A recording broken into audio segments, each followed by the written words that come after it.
नमस्कार, स्वागत है आप सभी का आज की इस वीडियो में। आज की वीडियो में हम वार्षिक परीक्षा कक्षा 6 विषय हिंदी प्रथम यानी कि जो आपकी मंजरी पुस्तक है उसका क्वेश्चन पेपर शो करने वाले हैं। ऐसे ही क्वेश्चंस आपको आपकी वार्षिक परीक्षा में देखने को मिलेंगे, तो सभी बच्चे इस क्वेश्चन पेपर को ध्यानपूर्वक देखेंगे। हो सकता है यह क्वेश्चन पेपर आपकी वार्षिक परीक्षा में देखने को मिले या फिर ऐसे ही क्वेश्चंस आपको आपकी वार्षिक परीक्षा में देखने को मिल सकते हैं। तो चलिए हम वीडियो को स्टार्ट करते हैं। सबसे पहले आपको इस क्वेश्चन पेपर को करने के लिए 2 घंटे 30 मिनट का समय दिया जाएगा, यानी कि पूरे 2.5 घंटे इस क्वेश्चन पेपर को आपको करने के लिए दिए जाएंगे और इस 2.5 घंटे के अंदर ही इस क्वेश्चन पेपर को करके आपको जमा करना होता है। पूर्णांक इसका 50 का है, जैसा कि आपके विद्यालय में भी होता है। और पहला प्रश्न हमने रखा है, पहला प्रश्न है इसमें कि निम्नांकित गद्यांश की पंक्तियों का भाव अपने शब्दों में लिखो। क्या करना है, इसका भाव आपको अपने शब्दों में लिख देना है। 8 नंबर मिलेंगे। तो चलिए इसको पढ़ते हैं। हम सबसे पहले मैं आपको सिर्फ क्वेश्चन पेपर शो करवा रहा हूँ, इसको हल नहीं करवा रहा हूँ। तो हल करवाने के लिए आपको हमारे चैनल को सब्सक्राइब करके रखना होगा, ताकि हम जैसे ही क्वेश्चन पेपर को हल करवाएं आपके पास नोटिफिकेशन जाए और आप उस वीडियो को अच्छे से देख पाएँ। तो सबसे पहले आप क्या करिए, वीडियो को लाइक करिए, उसके बाद चैनल को सब्सक्राइब करके रखिए। और आपको प्रत्येक विषय से संबंधित क्वेश्चन पेपर इस यूट्यूब चैनल के माध्यम से आपको मिलने वाले हैं। तो चलिए हम सबसे पहले गद्यांश को पढ़ते हैं। लिखा है कि भोजपुरी में पिछले अनेक वर्षों से विदेशियों का खूब प्रचार हुआ है। गाने वालों के अनेक दल इन्हें गाते हैं। उधर के भागों में, विशेषकर बिहार में, विदेशियों से बढ़कर दूसरे गाने लोकप्रिय नहीं हैं। इन गीतों में अधिकतर रसिकों की बात रहती है और इनसे करुणा और विरह का जो रस बरसता है उसका वर्णन नहीं किया जा सकता। यानी कि आपको इसका भाव लिखना है, आपको अपने आधार पर इसको लिख देना है कि विगत वर्षों में क्या हुआ है। भोजपुरी के जो गाने हैं उनका ज़्यादा से ज़्यादा प्रचार प्रसार हुआ है और इनके जो गाने हैं वो क्या हैं, रसिकों की बात करते हैं। यानी कि ये रसिकों जैसे इनमें गाना है और इनमें जो ज़्यादातर गाने जो हैं वो सैड सॉन्ग हैं, यानी कि करुण रस में हैं, और ज़्यादातर जो गाने हैं वो विरह के हैं। जिस कारण से क्या है, ये भोजपुरी जो सॉन्ग्स हैं ये अधिक उठे हैं और उनका वर्णन इसी कारण से हुआ है। तो आपको अपने आधार पर लिख देना है अच्छे से। आपको पूरे 8 नंबर दिए जाएंगे, इसमें अपने आधार पर भाव लिखना है।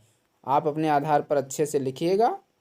और इसके बाद दूसरा प्रश्न इसमें है कि निम्नांकित पद्यांश की पंक्तियों का भावार्थ प्रसंग संदर्भ सहित लिखो। अब इसमें देखो क्या पूछा गया है, इसमें लिखना है संदर्भ प्रसंग और इसके बाद भावार्थ का मतलब है व्याख्या करनी है इसकी। 6 नंबर का है यह प्रश्न।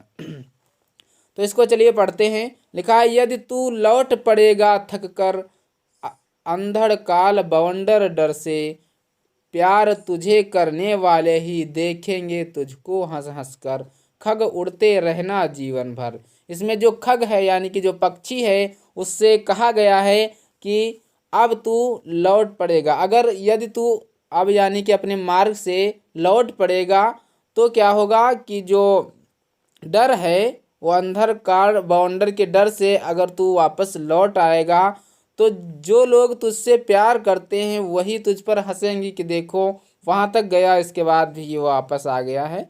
तो इसमें कहने का मतलब यही है कि प्रत्येक व्यक्ति को अपने रास्ते पर चलते रहना चाहिए, वहाँ से वापस नहीं आना, क्योंकि वापस आने का मतलब है असफलता। आप जितना दूर तक पहुँचे हैं उससे ज़्यादा दूर तक, यानी कि वापस आने से अच्छा है आप उतना ही ज़्यादा चल लें, तो आपको हो सकता है आपको आपकी सफलता मिल जाए। लेकिन जितना आप वापस आएंगे उतना ही आप पीछे जाएंगे और जितना आप आगे जाएंगे उतना ही आप सक्सेस होते जाएंगे।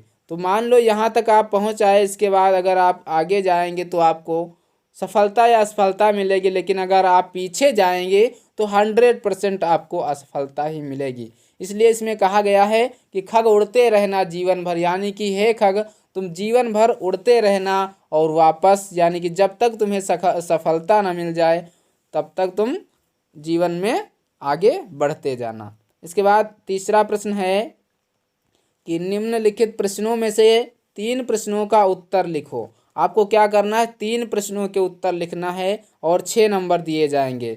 यहाँ पे देख पाएंगे आप 4 प्रश्न दिख रहे हैं आपको। 4 प्रश्न में सिर्फ आपको 3 प्रश्नों के उत्तर देना है। आप कोई भी एक छोड़ सकते हो, इसके लिए वादा नहीं किया गया है कि आप का वाला छोड़ें, खा वाला छोड़ें, गा वाला छोड़ें। सिर्फ एक को छोड़ना है, जो नहीं आ रहा है, जो अच्छे से नहीं याद है वो छोड़ दीजिए। प्रत्येक क्वेश्चन के लिए आपको 2 नंबर दिए जाएंगे, यानी कि टोटल अगर आप 3 क्वेश्चंस करते हो तो यहाँ से आपको 6 नंबर मिलेंगे। तो पहला है कि बादल की तुलना पाहुन से क्यों की गई है। इसका आंसर आप लोगों को पता होगा, आपके क्लास टीचर, आपके सब्जेक्ट टीचर ने अच्छे से लिखवाया होगा, वो आपको लिखना है। और खा है भगत सिंह किस आर्मी के सदस्य थे, ये भी आपको अच्छे से याद होगा। और गा है साप्ताहिक धमाका को निकालने वाले कौन थे। जो साप्ताहिक धमाका था, ये जो अखबार था, उसको कौन निकालते थे।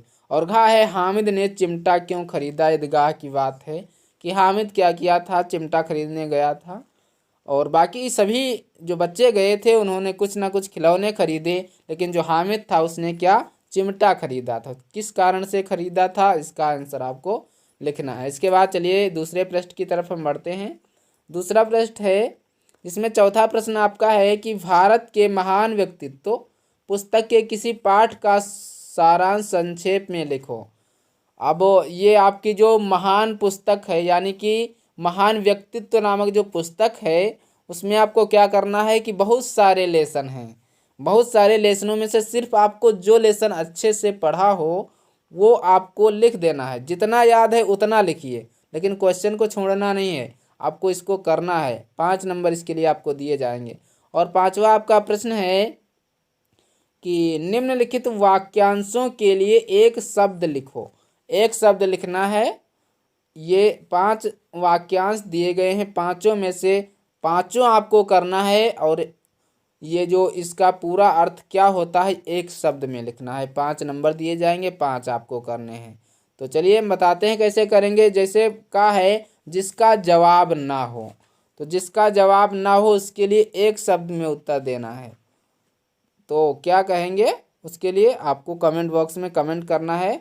और खा है जिसे सहा ना जा सके, इसके लिए आपको क्या लिखना है, इसके लिए आपको लिखना है असहनीय।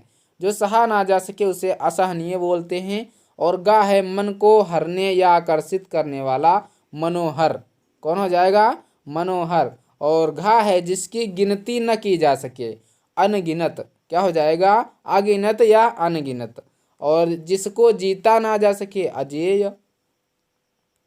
तो इस प्रकार से आपको इनके करना है। और छठा प्रश्न आपका है कि अपनी पुस्तक मंजरी के किसी कविता की 8 लाइनें लिखो। आपको पोयम की 8 लाइनें लिख देनी है, मंजरी पुस्तक की होनी चाहिए। जो आपकी मंजरी चलती है 5 नंबर इसके मिलेंगे। और 7वां प्रश्न है निम्नलिखित शब्दों का अर्थ लिखो। ये जो शब्द दिए गए हैं इनके आपको अर्थ लिखना है। गुप्तचर, हरगिज, चिन्ह, कुर्बानी, आरजू। इनके अर्थ लिखना है। इनका मतलब है कि क्या इनका मतलब होता है। और 8वां प्रश्न आपका है, ये संस्कृत से है। 8वां प्रश्न में कहा गया है कि निम्नलिखित संस्कृत की पंक्तियों का हिंदी में अनुवाद कीजिए। बहुत इंपॉर्टेंट क्वेश्चन है, 5 नंबर का है ये। और ये संस्कृत में लिखा हुआ, इसको सिर्फ आपको हिंदी में ट्रांसलेट करना है। तो चलिए हम इसको पढ़ते हैं, उसके बाद आपको अच्छे से इसको ट्रांसलेट करना है। लिखा है दंतानाम शोधनाय प्रतिदिनम दंताधवनम कुर्यात्, शुद्ध जलेन स्नानं कुर्यात्, स्नात्वा उष्णां भोजने कुर्यात्, भोजनान्ते तक्रं पिबेत्, निश्चित समय विद्यालयं गच्छेत्, विद्यालये गुरुजनाः सादर नमते, मित्रं च अभिवादयेत्। तो ये आपको इसमें बताया गया है कि दंतानाम शोधनाय प्रतिदिनम दंताधावन कुर्वन्ति, यानी कि हमें दांतों को प्रतिदिन स्वच्छ और साफ यानी कि धोना चाहिए। और शुद्ध जलेन स्नान कुर्यात्, और हमें शुद्ध जल से स्नान, शुद्ध पानी से स्नान करना चाहिए। स्नात्वा उष्णां भोजने कुर्यात्, और स्नान के बाद हमें भोजन करना चाहिए। भोजनाते तक्रम पिबेत, और भोजन करने के बाद हमें क्या करना चाहिए, पानी पीना चाहिए। निश्चित समय विद्यालय गच्छेत, और निश्चित समय पर हमें विद्यालय जाना चाहिए, विद्यालय गच्छन यानी कि जाना चाहिए। और विद्यालय गुरुजना सादर नमते, और विद्यालय में गुरुजनों का सादर नमस्कार करना चाहिए। सादर नमते मीन्स सादर नमस्कार करना चाहिए। मित्रम चा अभिवादयेत, और मित्रों का हमें अभिवादन करना चाहिए।